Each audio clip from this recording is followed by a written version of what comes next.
Halo semuanya, kembali lagi dengan saya di video kali ini. Saya akan mencoba untuk mengkoneksikan database ke PHP.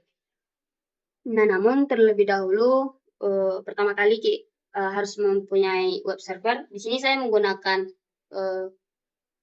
SAMPP sebagai web server saya. Ini adalah tampilan awal untuk web server. Bentar. Di bagian Apache dan juga MySQL, terlebih dahulu diaktifkan.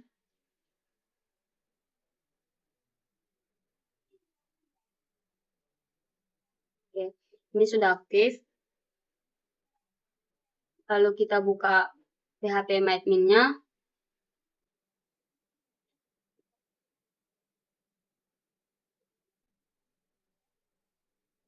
Ini adalah tampilan awal untuk bagian php-admin.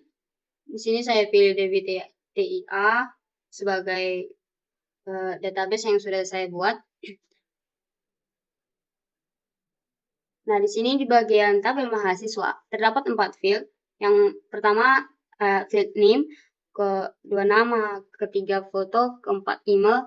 Yang mana name adalah bertipe char yang dengan value 9, nama bertipe varchar 30, foto bertipe varchar juga 255, email juga bertipe varchar 30 dengan value-nya 30. Perbedaan char dengan varchar itu ya adalah bahwasanya kalau bagian char, kalau misal ini kan bertipe char dengan value-nya 9. Kalau misal dimasukkan NIM-nya itu berjumlah 8, maka yang di NIM ini tersimpan adalah 9. Berbeda dengan varchar. Jika misal kita dimasukkan nama itu berjumlah 20, maka yang masuk hanya 20 ya, walaupun di sini dimasukkan 30, dimasukkan 30 value-nya, jadi ya hanya 20 dimasukkan. Nah, di sini NIM sebagai primary key karena unik daripada yang lain.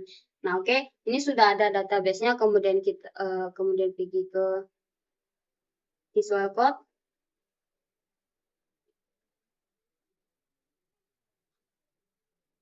Nah, untuk penyimpanan file PHP itu perlu diperhatikan. Tidak boleh sembarangan menyimpan file PHP di direktori manapun. Di sini saya menyimpan file PHP saya di local disk D, kemudian SAMPP,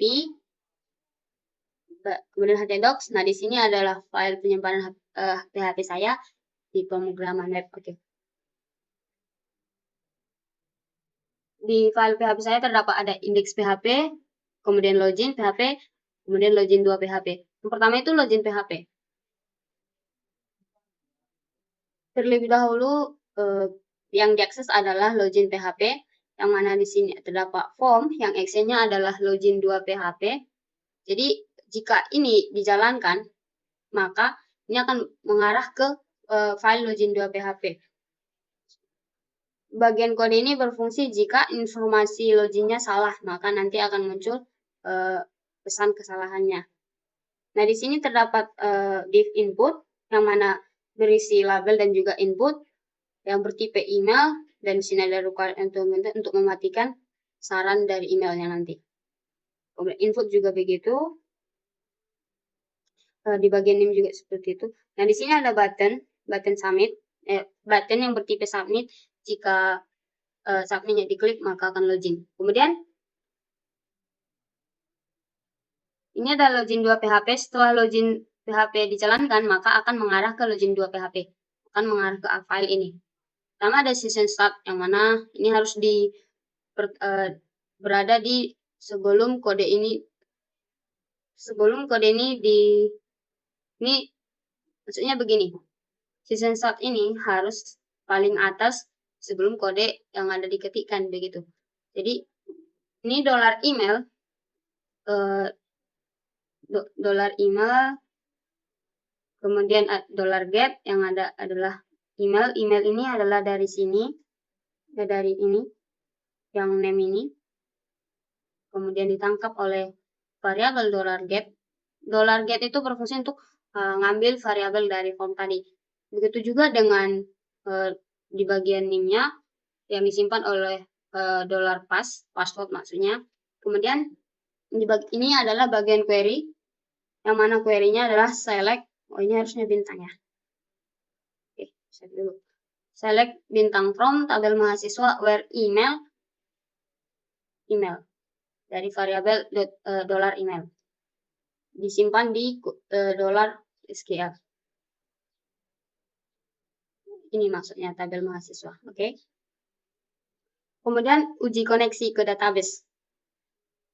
Untuk mengkoneksikan PHP maksudnya untuk mengkoneksikan database ke PHP itu menggunakan MySQL Connect, yang mana urutan penulisannya adalah nama localhost, kemudian nama user di sini default karena saya tidak mengubahnya. Jadi di sini root, di sini juga, ini adalah nama maksudnya password. Passwordnya saya kosongkan karena memang tidak ada, untuk defaultnya memang kosong. Lalu ini adalah nama database yang akan dikoneksikan. Kemudian uji koneksi. If $count ini jika koneksi berhasil, maka jalankan perintah SQL ini. Call MySQL query disimpan di $query. Uji apakah apakah query-nya berhasil? If MySQL num rows $query lebih besar dari 0, jika ini maksudnya ditemukan email. Kemudian jalankan kode bagian program ini. Nah, jika tidak ditemukan, maka dia akan mengarah ke lokasi login PHP, maka akan kembali ke sini. Oke?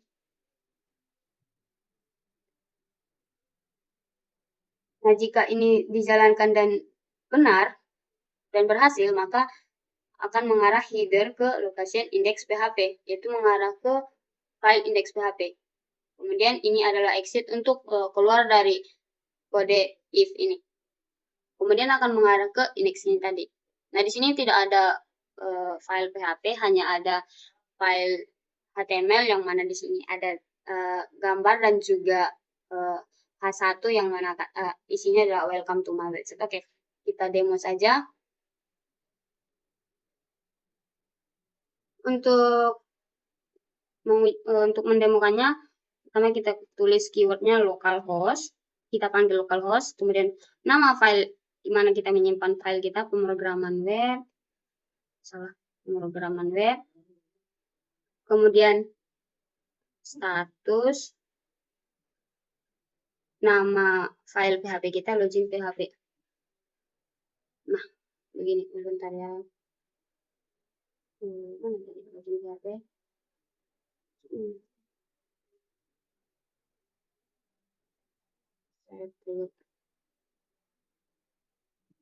Oke. Email di bagian tabel mahasiswa. gmail.com dewi@gmail.com.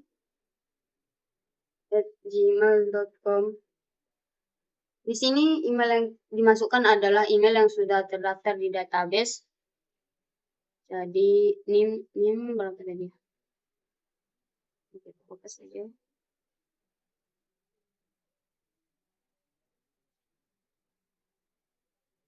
Kemudian klik login, maka login. Maka dia akan mengarah ke lokasi indeks PHP. Nah, jika misal nih email yang dimasukkan itu salah, kita buat coba Dewi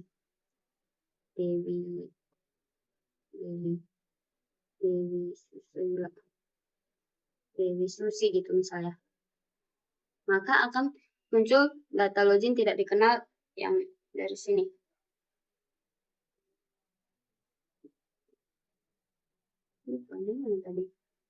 Nah, ini adalah pesan kesalahan yang muncul data login tidak dikenal. Oke, sekian dari video saya. Terima kasih.